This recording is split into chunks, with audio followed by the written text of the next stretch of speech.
ਸਤਨਾਮ ਵਾਹਿਗੁਰੂ ਸਾਹਿਬ JIO. ਕਤਕ ਕਰਮ ਕਮਾਵਨੇ ਦੋਸ਼ ਨ ਕਾਹੂੰ ਜੋਗ। ਪਰਮੇਸ਼ਰ ਤੇ ਭੁੱਲਿਆ ਵਿਆਪਨ ਸਭੇ ਰੋਗ। ਕਤਕ ਕਰਮ ਕਮਾਵਨੇ ਦੋਸ਼ ਨ ਕਾਹੂੰ ਜੋਗ। ਪਰਮੇਸ਼ਰ ਤੇ ਭੁੱਲਿਆ ਵਿਆਪਨ ਸਭੇ ਰੋਗ। ਵੇ ਮੁਖ ਹੋਏ ਰਾਮ ਤੇ ਲੱਗਨ ਜਨਮ ਵਿਜੋਗ। ਖਿਨ ਮੈਂ ਕੌੜੇ ਹੋਏ ਗਏ ਜਿਤੜੇ ਮਾਇਆ ਭੋਗ। ਵਿੱਚ ਨਾ ਕੋਈ ਕਰ ਸਕੈ ਕਿਸ ਥੈਰੋਂ ਮੈਂ ਰੋਜ। ਕੀਤਾ ਕਿਛੂ ਨਾ ਹੋਵਈ ਲਿਖਿਆ ਧੁਰ ਸੰਜੋਗ। ਬੜ ਭਾਗੀ ਮੇਰਾ ਪ੍ਰਭ ਮਿਲੈ ਤਾਂ ਉਤਰੈ ਸਭ ਵਿਯੋਗ। ਨਾਨਕ ਕੋ ਪ੍ਰਭ ਰਾਖ ਲਹੇ ਮੇਰੇ ਸਾਹਿਬ ਬੰਦੀ ਮੋਚ। ਕਤਕ ਹੋਵੈ ਸਾਧ ਸੰਗ ਬਿਨਸੈ ਸਭੇ ਸੋਚ।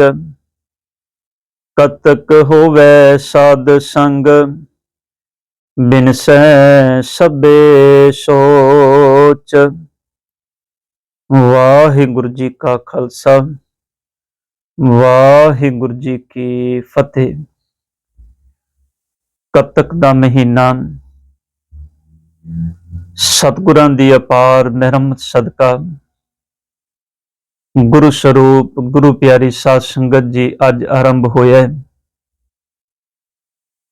ਇਸ ਪਾਵਨ ਮਹੀਨੇ ਦੇ ਅੰਦਰ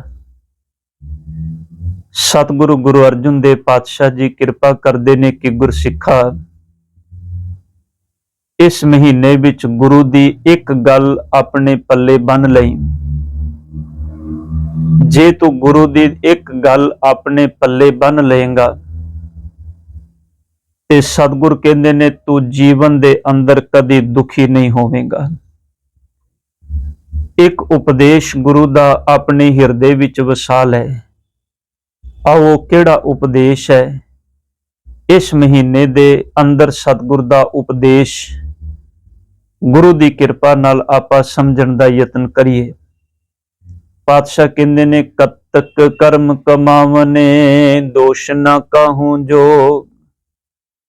ਕਤਕ ਦੇ ਮਹੀਨੇ ਰਾਹੀਂ ਗੁਰੂ ਅਰਜਨ ਦੇਵ ਸਾਹਿਬ ਜੀ ਕਿਰਪਾ ਕਰਦੇ ਨੇ ਕਿ ਕਤਕ ਦੇ ਮਹੀਨੇ ਵਿੱਚ ਤੂੰ ਜੋ ਕਰਮ ਕਰੇਗਾ, ਭਾਵ ਜੋ ਵੀ ਤੂੰ ਆਪਣੇ ਜੀਵਨ ਦੇ ਕਰਮ ਦਾ ਮਤਲਬ ਹੈ ਕਿਰਤ ਦਾ ਮਤਲਬ ਹੈ ਸੰਸਾਰ ਦੇ ਕਰਮ। ਉਹਨਾਂ ਕੀਤੇ ਹੋਏ ਕਰਮਾਂ ਦਾ ਦੋਸ਼ ਗੁਰੂ ਅਰਜਨ ਸਾਹਿਬ ਕਹਿੰਦੇ ਨੇ ਤੂੰ ਕਿਸੇ ਦੂਜੇ ਨੂੰ ਨਹੀਂ ਦੇ ਸਕਦਾ।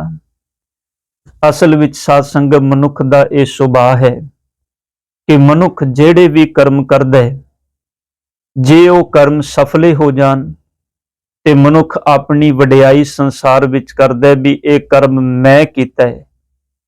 ਤੇ ਜੇ ਉਹ ਕਰਮ ਨਿਫਲ ਹੋ ਜਾਣ, ਭਾਵ ਜੇ ਉਹ ਕਰਮ ਸਫਲ ਨਾ ਹੋਣ, ਤੇ ਹਮੇਸ਼ਾ ਮਨੁੱਖ ਯਤਨ ਕਰਦਾ ਹੈ ਜਿਸ ਕਰਮ ਦੇ ਕਾਰਨ ਉਹ ਦੁਖੀ ਹੋਇਆ ਹੈ ਉਹਦਾ ਬਲੇਮ ਉਹ ਕਿਸੇ ਦੂਜੇ ਮਨੁੱਖ ਦੇ ਉੱਪਰ ਲਾ ਕੇ ਕਹਿੰਦੇ ਇਸ ਬੰਦੇ ਦੇ ਕਾਰਨ ਮੇਰਾ ਇਹ ਕੰਮ ਪੂਰਾ ਨਹੀਂ ਹੋਇਆ।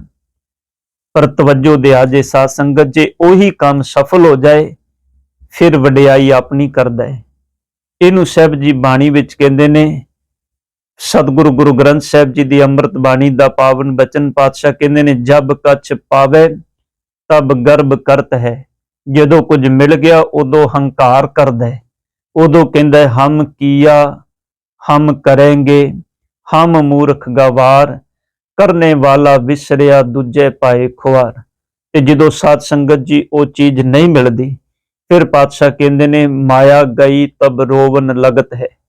ਗੁਰੂ ਅਰਜਨ ਸਾਹਿਬ ਕਹਿੰਦੇ ਨੇ ਪਹਿਲੀ ਗੱਲ ਇਸ ਮਹੀਨੇ ਵਿੱਚ ਗੁਰੂ ਕੇ ਸਿੱਖਾਂ ਆਪਣੇ ਪੱਲੇ ਬੰਨ ਲਈ ਕਿ ਇਸ ਮਹੀਨੇ ਰਾਹੀਂ ਮੈਂ ਤੈਨੂੰ ਇਹ ਉਪਦੇਸ਼ ਕਰਨਾ ਪਿਆ ਵੀ ਤੂੰ ਆਪਣੀ ਜ਼ਿੰਦਗੀ ਰੂਪੀ ਇਸ ਜੀਵਨ ਦੇ ਮਹੀਨੇ ਦੇ ਅੰਦਰ ਜਿਹੜਾ ਵੀ ਕਰਮ ਕਰੇਗਾ, ਉਹਦਾ ਕਰਮ ਤੂੰ ਕਿਸੇ ਦੂਜੇ ਨੂੰ ਨਹੀਂ, ਉਹਦਾ ਦੋਸ਼ ਤੂੰ ਕਿਸੇ ਦੂਜੇ ਨੂੰ ਨਹੀਂ ਦੇ ਸਕਦਾ।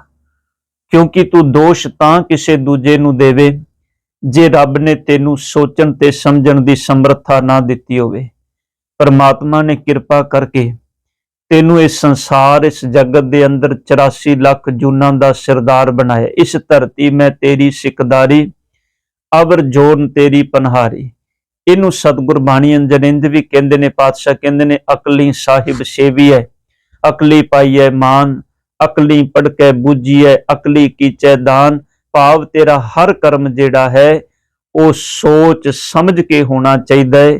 ਉਹ ਦੇਖਾ ਦੇਖੀ ਜਾਂ ਕਿਸੇ ਦੇ ਪਿੱਛੇ ਲੱਗ ਕੇ ਕੀਤਾ ਹੋਇਆ ਕਰਮ ਨਹੀਂ, ਕਿਉਂਕਿ ਉਸ ਕਰਮ ਦਾ ਦੋਸ਼ ਤੂੰ ਹਮੇਸ਼ਾ ਫਿਰ ਕਿਸੇ ਦੂਜੇ ਨੂੰ ਦੇਂਗਾ। ਗੁਰੂ ਪਾਤਸ਼ਾਹ ਕਹਿੰਦੇ ਨੇ ਇਸ ਮਹੀਨੇ ਰਾਹੀਂ ਇੱਕ ਗੱਲ ਚੇਤੇ ਰੱਖ ਲੈ, ਕੀਤਾ ਹੋਇਆ ਕਰਮ ਤੇਰਾ ਆਪਣਾ ਹੈ, ਤੂੰ ਉਹਦਾ ਦੋਸ਼ ਕਿਸੇ ਦੂਜੇ ਨੂੰ ਨਹੀਂ ਦੇ ਸਕਦਾ। ਫਿਰ ਪਾਤਸ਼ਾਹ ਕਹਿੰਦੇ ਨੇ ਪਰਮੇਸ਼ਰ ਤੇ ਭੁੱਲਿਆ ਵਿਆਪਨ ਸਭੇ ਰੋਗ। ਕਿਉਂ ਦੁਖੀ ਹੋਇਆ? ਇਹ ਕੰਡੀਸ਼ਨ, ਇਹ ਅਵਸਥਾ, ਇਹ ਪਰਿਸਥਿਤੀ ਬਣੀ ਕਿਉਂ? ਸਭ ਕਹਿੰਦੇ ਨੇ ਦੇ ਬਣਨ ਦਾ ਕਾਰਨ ਸੀ ਪਰਮਾਤਮਾ ਅਕਾਲ ਪੁਰਖ ਰੱਬੀ ਗੁਣਾਂ ਨੂੰ ਆਪਣੇ ਜੀਵਨ ਦੇ ਵਿੱਚੋਂ ਵਿਸਾਰ ਦੇਣਾ। ਜਦੋਂ ਇਹਨੇ ਰੱਬੀ ਗੁਣਾਂ ਨੂੰ ਭੁਲਾ ਦਿੱਤਾ ਤੇ ਸਭ ਕਹਿੰਦੇ ਨੇ ਦੇ ਕੀਤੇ ਹੋਏ ਕਰਮ ਹੀ ਰੋਗ ਬਣ ਕੇ ਦੇ ਜੀਵਨ ਦੇ ਵਿੱਚ ਆ ਗਏ, ਕਿਉਂਕਿ ਉਹ ਕੀਤੇ ਹੋਏ ਕਰਮ ਹਉਮੈ ਦੇ ਉੱਪਰ ਟਿਕੇ ਹੋਏ ਸਨ। ਉਹਨਾਂ ਦਾ ਆਧਾਰ, ਉਹਨਾਂ ਦੀ ਜਿਹੜਾ ਬੇਸ ਸੀ ਉਹ ਸੀ ਹਉਮੈ, ਤੇ ਹਉਮੈ ਵਿੱਚ ਕੀਤਾ ਹੋਇਆ ਕਰਮ ਹਮੇਸ਼ਾ ਸਤਿਗੁਰ ਕਹਿੰਦੇ ਨੇ ਬੰਦੇ ਨੂੰ ਦੁਖੀ ਕਰਦਾ ਹੈ, ਹਮੇਸ਼ਾ ਉਹ ਰੋਗ ਬਣ ਕੇ ਜੀਵਨ ਦੇ ਵਿੱਚ ਉਪਜਦਾ ਹੈ। ਇਸੇ ਕਰਕੇ ਪਾਤਸ਼ਾਹ ਕਹਿੰਦੇ ਨੇ ਪਰਮੇਸ਼ਰ ਤੇ ਭੁੱਲਿਆ ਵਿਆਪਨ ਸਭੇ ਰੋਗ। ਸਾਰੇ ਕੀਤੇ ਹੋਏ ਕਰਮ ਰੋਗ ਬਣ ਕੇ ਬੰਦੇ ਦੇ ਜੀਵਨ ਵਿੱਚ ਉਪਜਦੇ ਨੇ। ਉਹ ਕਰਮ ਜਿਹੜੇ ਪਰਮਾਤਮਾ ਨੂੰ ਭੁਲਾ ਕੇ ਕੀਤੇ ਜਾਣ। ਮਾਫ ਕਰਨਾ ਸਾਧ ਸੰਗਤ, ਰੱਬ ਨੂੰ ਭੁਲਾਉਣ ਦਾ ਮਤਲਬ ਇਹ ਨਹੀਂ ਕਿ ਰੱਬ ਨੂੰ ਚੇਤੇ ਨਹੀਂ ਕਰਨਾ। ਜੇ ਅਸੀਂ ਰੱਬ ਦਾ, ਗੁਰੂ ਗ੍ਰੰਥ ਸਾਹਿਬ ਪਾਤਸ਼ਾਹ ਜੀ ਦਾ ਪਾਵਨ ਆਸਰਾ ਲੈ ਕੇ ਵੀ ਕਰਨ ਵਾਲੇ ਕਰਮ ਗੁਰੂ ਦੇ ਹੁਕਮ ਤੋਂ ਬਾਹਰ ਹੋ ਕੇ ਕਰਾਂਗੇ, ਫਿਰ ਵੀ ਅਸੀਂ ਰੱਬ ਨੂੰ ਭੁੱਲੇ ਹੀ ਹੋਏ ਹਾਂ। ਸਾਧ ਸੰਗਤ, ਬੰਦਾ ਸੰਸਾਰ ਦੇ ਅੰਦਰ ਆਪਣੀ ਵਡਿਆਈ ਲਈ ਬਹੁਤੇ ਕਰਮ ਕਰਦਾ ਹੈ। ਉਸ ਵਡਿਆਈ ਦੇ ਅੰਦਰ ਇਹ ਵੀ ਸੰਸਾਰ ਅੰਦਰ ਦਰਸਾਉਣਾ ਚਾਹੁੰਦਾ ਹੈ ਕਿ ਜਿਹੜਾ ਕਰਮ ਮੈਂ ਧਰਮ ਦਾ ਕੀਤਾ ਹੈ, ਮੈਂ ਜੀਵਨ ਦਾ ਕੋਈ ਕਰਮ ਕਰਨ ਤੋਂ ਪਹਿਲਾਂ ਵੀ ਧਰਮ ਦਾ ਆਸਰਾ ਲਿਆ ਹੈ। ਪਰ ਸੱਚੇ ਧਰਮ ਦਾ ਆਸਰਾ ਲੈਣ ਦਾ ਲਾਭ ਤਾਂ ਸੀ ਜੇ ਉਹ ਕਰਮ ਵੀ ਧਰਮ ਦੇ ਅਨੁਸਾਰ ਕੀਤਾ ਜਾਂਦਾ।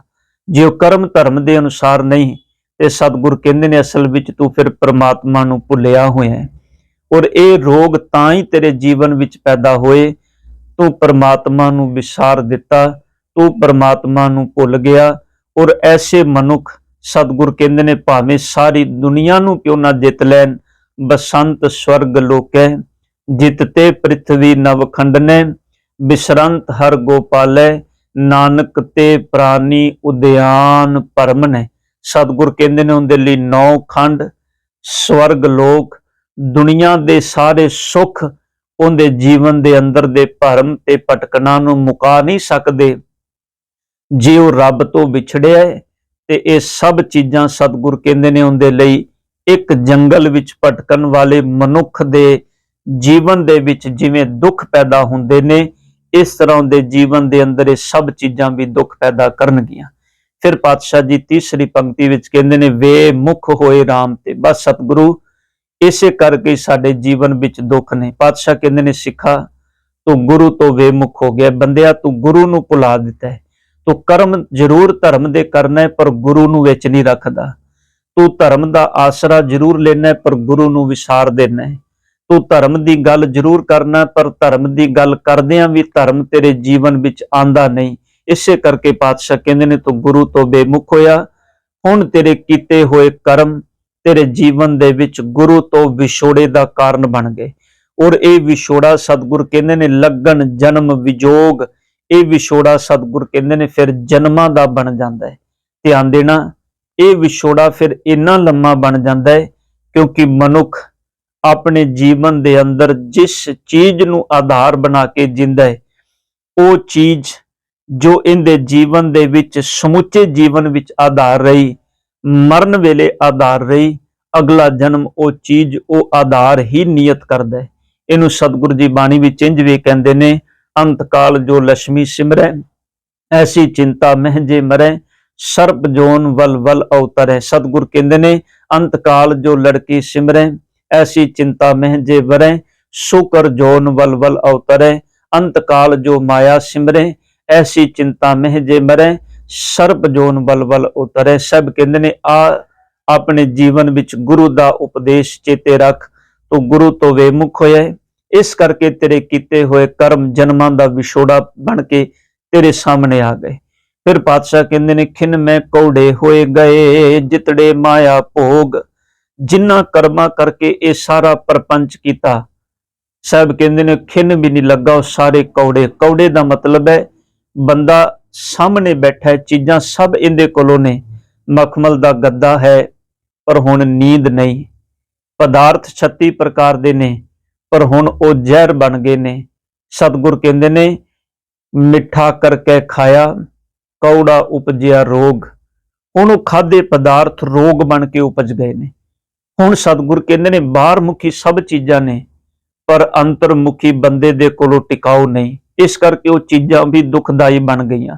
ਤੇ ਸਤਿਗੁਰ ਪਾਤਸ਼ਾਹ ਕਹਿੰਦੇ ਨੇ ਖਿਨ ਮੈਂ ਕੌੜੇ ਹੋਏ ਗਏ, ਜਿਤੜੇ ਮਾਇਆ ਭੋਗ। ਜਿੰਨੇ ਮਾਇਆ ਦੇ ਭੋਗ ਸੀ, ਜਿਨ੍ਹਾਂ ਕਰਕੇ ਬੰਦਾ ਇਸ ਸੰਸਾਰ ਵਿੱਚ ਮਾੜੇ ਕਰਮਾਂ ਨੂੰ ਤਰਜੀਹ ਦਿੰਦਾ ਹੈ, ਸਾਹਿਬ ਕਹਿੰਦੇ ਨੇ ਖਿਨ ਵੀ ਨਹੀਂ ਲੱਗਾ, ਅੱਖ ਝਮਕਣ ਦਾ ਸਮਾਂ ਵੀ ਨਹੀਂ ਲੱਗਾ, ਉਹ ਸਾਰੇ ਰੋਗ ਬਣ ਗਏ ਜੀਵਨ ਦੇ ਅੰਦਰ, ਕੌੜੇ ਹੋ ਗਏ। ਭਾਵ ਹੈ ਜ਼ਰੂਰ ਪਰ ਉਹਨਾਂ ਦਾ ਜੀਵਨ ਦੇ ਅੰਦਰ ਹੁਣ ਕੋਈ ਰਸ ਨਹੀਂ ਰਿਹਾ।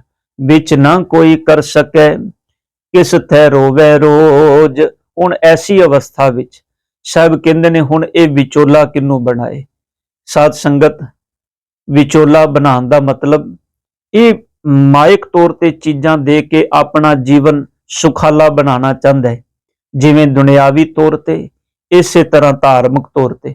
ਪਰ ਸਤਿਗੁਰ ਕਹਿੰਦੇ ਨੇ ਇਸ ਸਮੇਂ ਦੇ ਅੰਦਰ ਵਿਚੋਲਾ ਨਹੀਂ ਕੋਈ ਬਣੇਗਾ, ਵਿੱਚ ਨਹੀਂ ਖੜਾ ਕੋਈ ਹੋਏਗਾ।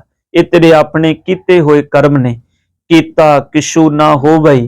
ਹੁਣ ਸਭ ਕਹਿੰਦੇ ਨੇ ਕੀਤਾ ਹੋਇਆ ਕੁਝ ਵੀ ਨਹੀਂ ਹੋ ਸਕਦਾ, ਲਿਖਿਆ ਤੁਰ ਸੰਜੋਗ। ਕਿਉਂਕਿ ਜੋ ਤੂੰ ਆਪਣੇ ਜੀਵਨ ਵਿੱਚ ਬੀਜਿਆ ਹੁਣ ਉਹ ਲਿਖਿਆ ਹੋਇਆ ਤੇਰੇ ਸਾਹਮਣੇ ਸੰਜੋਗ ਬਣ ਕੇ ਪ੍ਰਗਟ ਹੋ ਰਿਹਾ ਹੈ।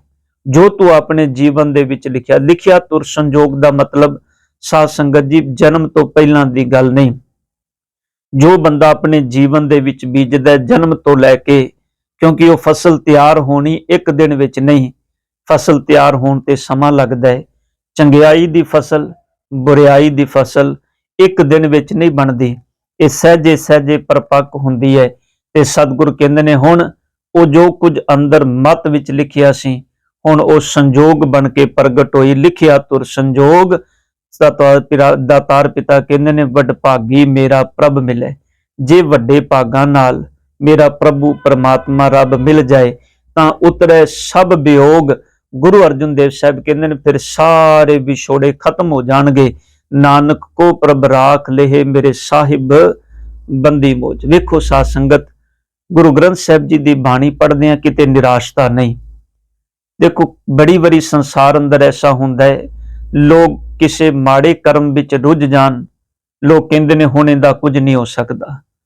ਪਰ ਗੁਰੂ ਗ੍ਰੰਥ ਸਾਹਿਬ ਜੀ ਕਹਿੰਦੇ ਨੇ ਤੂੰ ਸਾਰੀ ਜ਼ਿੰਦਗੀ ਵੀ ਅਵਗੁਣ ਕਮਾਏ ਨੇ ਨਾ, ਕਿਤੇ ਤੈਨੂੰ ਅਖੀਰ ਦੇ ਸਮੇਂ ਵੀ ਗੁਰੂ ਨੇ ਸੋਝੀ ਬਖਸ਼ ਦਿੱਤੀ। ਤੂੰ ਆਪਣੇ ਕੀਤੇ ਕਰਮਾਂ ਤੋਂ ਤੋਬਾ ਕਰਕੇ ਸਤਿਗੁਰ ਦੇ ਉਪਦੇਸ਼ ਨਾਲ ਜੁੜ ਗਿਆ। ਚੇਤੇ ਰੱਖੀ ਉਹ ਇੱਕ ਸਵਾਸ ਵੀ ਅਖੀਰਲਾ ਤੈਨੂੰ ਪ੍ਰਮਾਤਮਾ ਦੇ ਘਰ ਵਿੱਚ ਰਸਾਈ ਦਵਾ ਦੇਗਾ। ਉਹ ਤੇਰਾ ਅਗਲੇ ਜਨਮ ਦੇ ਅੰਦਰ ਬੰਦ ਖਲਾਸੀ ਦਾ ਕਾਰਨ ਬਣ ਜਾਏਗਾ। ਇਸੇ ਕਰਕੇ ਪਾਤਸ਼ਾਹ ਜੀ ਕਹਿੰਦੇ ਨੇ ਵੱਡ ਭਾਗੀ ਮੇਰਾ ਪ੍ਰਭ ਮਿਲੇ ਤਾਂ ਉਤਰੇ ਸਭ ਵਿਯੋਗ। ਨਾਨਕ ਕੋ ਪ੍ਰਭ ਰਾਖ ਲਹਿ ਮੇਰੇ ਸਾਹਿਬ ਬੰਦੀ ਮੋਚ। ਮੇਰੇ ਸਤਿਗੁਰੂ ਆਪਣੇ ਸੇਵਕ ਨੂੰ ਆਪਣੇ ਉਪਦੇਸ਼ ਨਾਲ ਚਰਨਾਂ ਨਾਲ ਜੋੜ ਕੇ ਰੱਖ ਲੈ। ਤੂੰ ਤੇ ਬੰਧਨਾਂ ਨੂੰ ਕੱਟਣ ਵਾਲਾ ਹੈ ਮੇਰੇ ਮਾਲਕ। ਕਤਕ ਹੋਵੇ ਸਾਧ ਸੰਗ ਬਿਨਸੈ ਸਭੇ ਸੋਚ। ਕਤਕ ਦੇ ਮਹੀਨੇ ਵਿੱਚ ਗੁਰੂ ਅਰਜਨ ਸਾਹਿਬ ਕਹਿੰਦੇ ਨੇ ਜਿਨ੍ਹਾਂ ਨੂੰ ਸਾਧ ਸੰਗਤ ਮਿਲ ਜਾਏ, ਆਪ ਬੈਠੇ ਹੋ ਨਾ ਸਾਧ ਸੰਗਤ ਵਿੱਚ, ਜਿਨ੍ਹਾਂ ਨੂੰ ਸਾਧ ਸੰਗਤ ਮਿਲ ਜਾਏ ਬਿਨਸੈ ਸਭੇ ਸੋਚ। ਬਾਤ ਸਤਿਗੁਰੂ ਕਹਿੰਦੇ ਨੇ ਗੁਰੂ ਉਹਨਾਂ ਦੀ ਸੋਚ ਬਦਲ ਦਿੰਦਾ ਹੈ। ਜਦੋਂ ਸੋਚ ਬਦਲ ਗਈ, ਵੇਮੁਖ ਹੋਈ ਸੋਚ ਗੁਰੂ ਤੋਂ ਹੁਣ ਗੁਰੂ ਦੇ ਚਰਨਾਂ ਨਾਲ ਜੁੜ ਗਈ। ਜਿਹੜੀ ਸੋਚ ਗੁਰੂ ਤੋਂ ਬੇਮੁਖ ਸੀ, ਹੁਣ ਉਹਦਾ ਮਿਲਾਪ ਗੁਰੂ ਦੇ ਉਪਦੇਸ਼ ਨਾਲ ਹੋ ਗਿਆ, ਕਿਉਂਕਿ ਹੁਣ ਗੁਰੂ ਨੇ ਉਹਦੇ ਅੰਦਰ ਐਸੀ ਖਿੱਚ ਪੈਦਾ ਕਰ ਦਿੱਤੀ। ਕਬੀਰ ਸਤਿਗੁਰ ਸੁਰਮੇ ਬਾਹਿਆ ਬਾਣ ਜੋ ਏਕ, ਲਾਗਤ ਹੀ ਪੋਇ ਗਿਰ ਪਰਿਆ ਪਰਾ ਕਰੇ ਜੇ ਸ਼ੇਖ। ਗੁਰੂ ਨੇ ਹੁਣ ਉਹਨੂੰ ਉਹ ਤੀਰ ਮਾਰਿਆ ਸ਼ਬਦ ਦਾ, ਉਪਦੇਸ਼ ਦਾ, ਕਿ ਹੁਣ ਉਹਦਾ ਅੰਦਰ ਤਬਦੀਲ ਹੋ ਗਿਆ, ਹੁਣ ਉਹਦਾ ਮਨ ਬਦਲ ਗਿਆ। ਤੇ ਜਦੋਂ ਮਨ ਬਦਲ ਗਿਆ, ਹੁਣ ਉਹ ਗੁਰੂ ਦੇ ਉਪਦੇਸ਼ ਨਾਲ ਸਤਿਗੁਰ ਪਾਤਸ਼ਾਹ ਜੀ ਦੇ ਹੁਕਮ ਦੇ ਵਿੱਚ ਆਪਣਾ ਸਾਰਾ ਜੀਵਨ ਬਤੀਤ ਕਰਦਾ ਹੈ। ਇਸੇ ਕਰਕੇ ਪਾਤਸ਼ਾਹ ਕਹਿੰਦੇ ਨੇ, ਇਸ ਮਹੀਨੇ ਵਿੱਚ ਗੁਰੂ ਦੀ ਗੱਲ ਚੇਤੇ ਰੱਖ ਕਿ ਤੇਰੇ ਜੀਵਨ ਦੇ ਅੰਦਰ ਇਹ ਦੁੱਖ ਆਈ ਇਸੇ ਕਰਕੇ ਨੇ ਕਿਉਂਕਿ ਤੂੰ ਗੁਰੂ ਨਾਲੋਂ ਵਿਛੜਿਆ। ਕਰਤਵ ਕਰਮ ਕਮਾਵਨੇ ਦੋਸ਼ ਨਾ ਕਹੂੰ ਜੋਗ, ਤੇ ਆਪਣੇ ਕੀਤੇ ਕਰਮਾਂ ਦਾ ਤੂੰ ਬਲੇਮ ਦੋਸ਼ ਕਿਸੇ ਦੂਜੇ ਨੂੰ ਨਹੀਂ ਦੇ ਸਕਦਾ, ਕਿਉਂਕਿ ਦੱਦੈ ਦੋਸ਼ ਨਾ ਦੇਉ ਕਿਸੇ, ਦੋਸ਼ ਕਰਮਾਂ ਆਪਣਿਆਂ, ਜੋ ਮੈਂ ਕੀਆ ਸੋ ਮੈਂ ਪਾਇਆ, ਦੋਸ਼ ਨਾ ਦੀਜੈ ਅਵਰ ਜਨਾ ਸਤਿਗੁਰ ਕਿਰਪਾ ਕਰਨ। ਇਹ ਮਹੀਨੇ ਦਾ ਪਾਵਨ ਉਪਦੇਸ਼ ਦਾਤਾਰ ਪਿਤਾ ਜੀ ਆਪਣੇ ਚਰਨਾਂ ਵਿੱਚੋਂ ਸਾਨੂੰ ਸਭਨਾਂ ਨੂੰ ਸਮਝਣ ਦੀ ਦਾਤ ਬਖਸ਼ਣ, ਹੋਈਆਂ ਗਲਤੀਆਂ ਬਖਸ਼ ਲੈਣੀਆਂ ਜੀ। ਵਾਹਿਗੁਰੂ ਜੀ ਕਾ ਖਾਲਸਾ, ਵਾਹਿਗੁਰੂ ਜੀ ਕੀ ਫਤਿਹ।